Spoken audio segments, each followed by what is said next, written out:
दुख में नाचो सुख में नाचो, जीवन है ताता थैया रे, कौन रे नाचे जब उड़ जाए सांसों की सोन चिड़ैया रे। अपने इसी क्रम में मैं अब आगे डॉक्टर गौतम चटर्जी सर को बहुत ही सम्मान के साथ बुलाना चाहती हूँ। सर ने नाट्यशास्त्र, ध्रुपद, बनारस घराना, काशी शैव दर्शन तथा आदि पर अपना महत्वपूर्ण कार्य किया है और नाद वाचस्पति जैसे सम्मान से आप सम्मानित हुए हैं। FTII पुणे में और BHU में लगभग 20 डिकेड्स का आपका अध्यापन टीचिंग ड्रामा का अनुभव रहा है। आपने अभिनव गुप्त की तंत्रालोक टीका का ट्रांसलेशन भी किया है इंग्लिश में, जो 7 वॉल्यूम्स में है। नाट्यशास्त्र का हिंदी, अंग्रेजी, बंगाली और अभिनव गुप्त की टीका के साथ आपने अनुवाद किया है। सर को मैं बहुत सम्मान के साथ आज के वक्तव्य को प्रस्तुत करने के लिए आमंत्रित करती हूँ।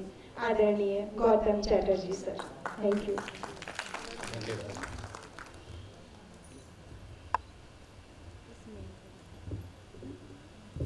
श्रद्धेय गुरुजनों एवं प्रिय मित्रों, पूरी भारतीय ऋषि परंपरा की ओर से आपका अभिनंदन करता हूँ, क्योंकि जिस तरह की बातें, जिस सुंदर शब्द हम सुनते आ रहे हैं, उसमें पूरी ऋषि परंपरा ही हमें सुनने को मिल रही है।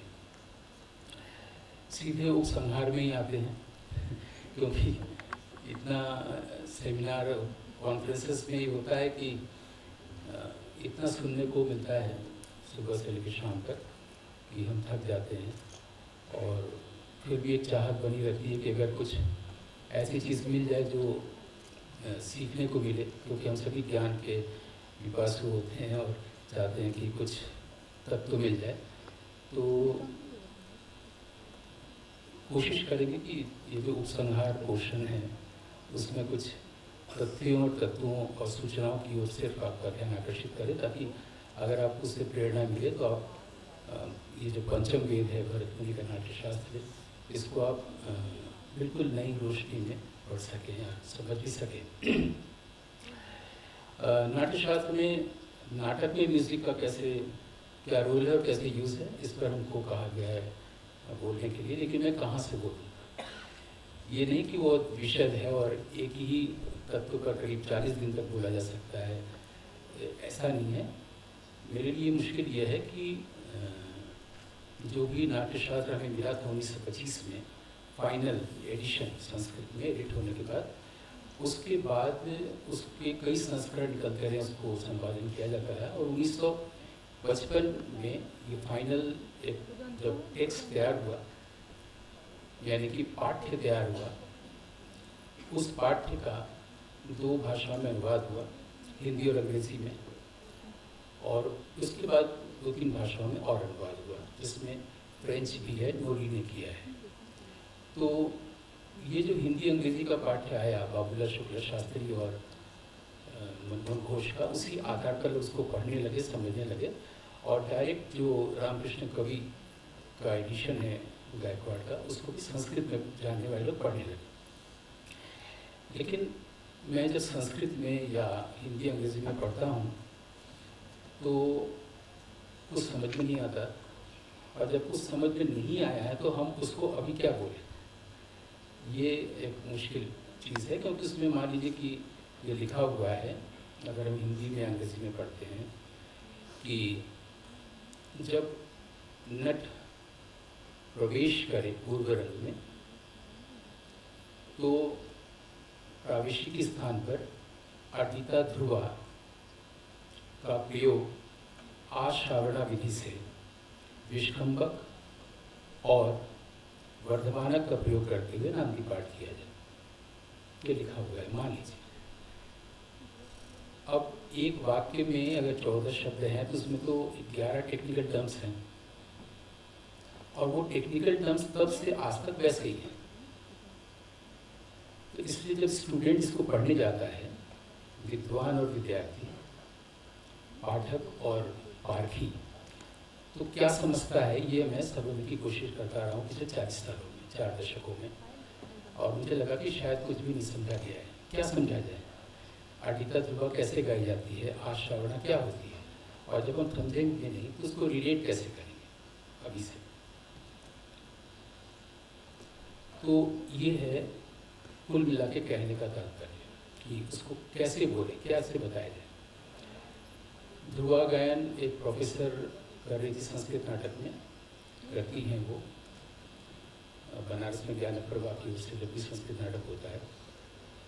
तो मैंने उससे पूछा ध्रुवा गायन कैसे करती हैं, तो उन्होंने बोला कि एक श्लोक दे दिया जाता है और उसे कहा जाता है किसी भी राग में गा दो, मैं गा देती हूँ।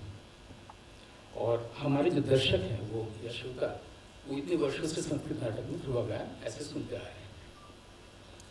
ये एक उपसंहार है या कह सकते हैं कि ये प्राविष्की है। तो क्या हमें किसी और विधि से पढ़ना चाहिए नाट्यशास्त्र को, और वो विधि हमें कहाँ मिले अगर हमारे पास गुरु नहीं है तो कैसे पढ़े नाट्यशास्त्र को, ये दिक्कतें हैं।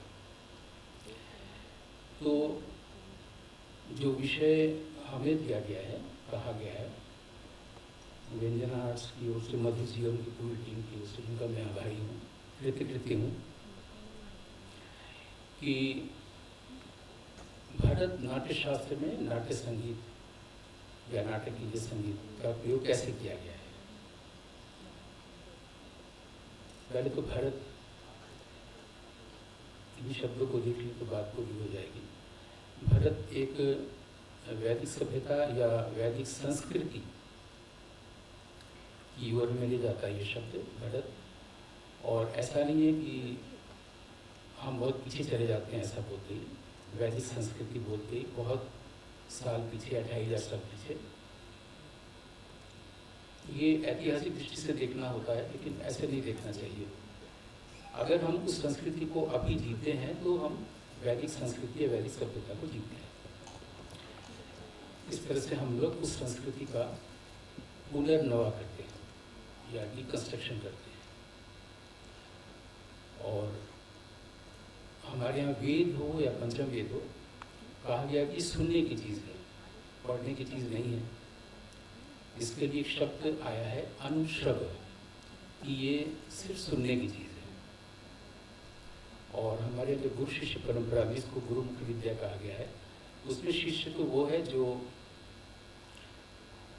कोई किताब से पढ़ के सीखता है, किसी व्यक्ति के माध्यम से हम सीखते हैं या देख के सीखते हैं, और वो विद्वान बनते हैं जिनके पास विद्या होती है। लेकिन जो अनुश्रव करता है गुरुमुख से, वो सुन के फिर दूसरे को जब कहता है तो वो उसको शिष्य नहीं कहते हैं, उसको हमारे कहा गया अनुचानः, यानी उसने गुरुमुख से सीधे सुना और दूसरे को कहा।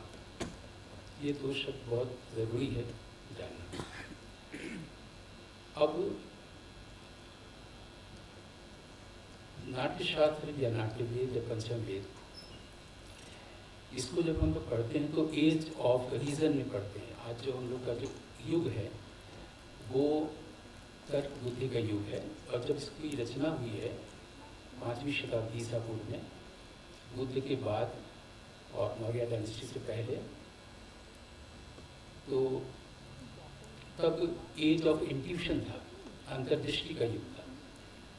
इसलिए हम लोग इसको पढ़ते समय पहली गलती ये करते हैं और अपनी अपनी व्याख्या देने लगते हैं, जिसमें अलग इंटरप्रिटेशन की ज़रूरत नहीं है, लेकिन इंटरप्रिटेशन ये देना है। जैसे हमारे यहाँ जितने भी प्रारंभिक काव्य हैं, महाकाव्य हैं, तो उसको हम लोग उस अंतर्दृष्टि को पकड़ के अलग अलग कहानियाँ, नाटक और बहुत कुछ लिख सकते हैं, नाट्यशास्त्र की व्याख्या कर सकते हैं। लेकिन इसको भी सबसे पहले फंडामेंटली देखना बहुत ज़रूरी है कि ये एज ऑफ इंट्यूशन के में लिखा गया है, और ये इस युग को हम लोग कभी भी अपने लिए उपलब्ध कर सकते हैं। यानी अभी अगर हम अभी एज ऑफ रीजन में है, अगर कोई भी रीजनिंग के साथ बात करते हैं, एज ऑफ रीजन से एज ऑफ इंट्यूशन में हम अभी जा सकते हैं।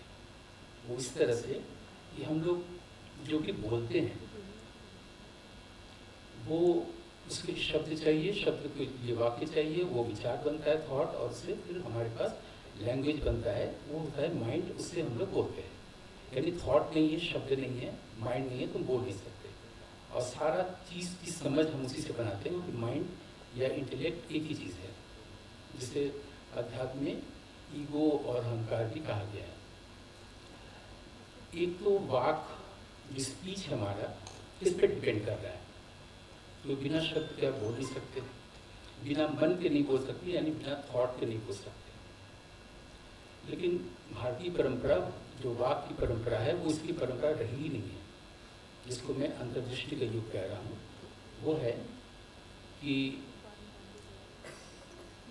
प्रतिभा चाहिए किसी भी चीज़ को समझने के लिए या किसी चीज़ की रचना करने के लिए। जब हम कहते थे कि किसी जड़ बुद्धि के व्यक्ति को भी गुरु मुख से सुनकर शास्त्र सिखाया जा सकता है, लेकिन वो कविता की रचना नहीं कर सकता। प्रतिभा चाहिए। इस प्रतिभा को वाक से जोड़ के हमारे यहाँ कहा गया है कि वाक के जो 4 स्तर हैं, जो है परा, पश्चिमी, मध्यमा और वैखरी।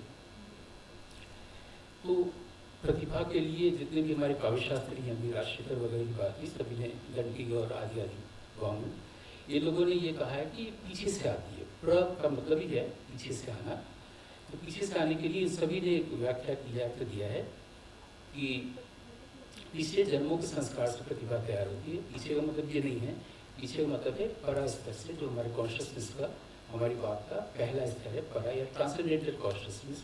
भारतीय दर्शन जो है वो ट्रांसेंडेंटल इंसाइट या ट्रांसेंडेंटल कॉन्शियसनेस का दर्शन है। तो ये परा स्तर से हमारी चेतना में कोई चीज़ रिफ्लेक्ट करती है। तब जब हम मन को शून्य कर चुके होते हैं, मन की बात नहीं मानते हैं और नो माइंड स्टेट पे आ जाते हैं। और कठिन लग रहा होगा लेकिन सुनना पड़ेगा। तो वहाँ से जब कुछ रिफ्लेक्ट करता है, जिसको कि हमारे यहाँ माइथोलॉजिकल जितने भी टेक्स्ट हैं उसमें स्वर्ग कहा गया है कॉन्शियसनेस का, क्योंकि ट्रांसेंडेंटल कॉन्शियसनेस है, ये परा स्तर है। परा से हमारी चेतना में जब वो रिफ्लेक्ट करता है तो हमें लगता है कि वो जो प्रतिभाशाली व्यक्ति है, कवि है, उसको लगता है कोई बात कौन दी। प्रतिभा के लिए शब्द झलक दी है, सडन फ्लैश ऑफ कॉन्शियसनेस। तो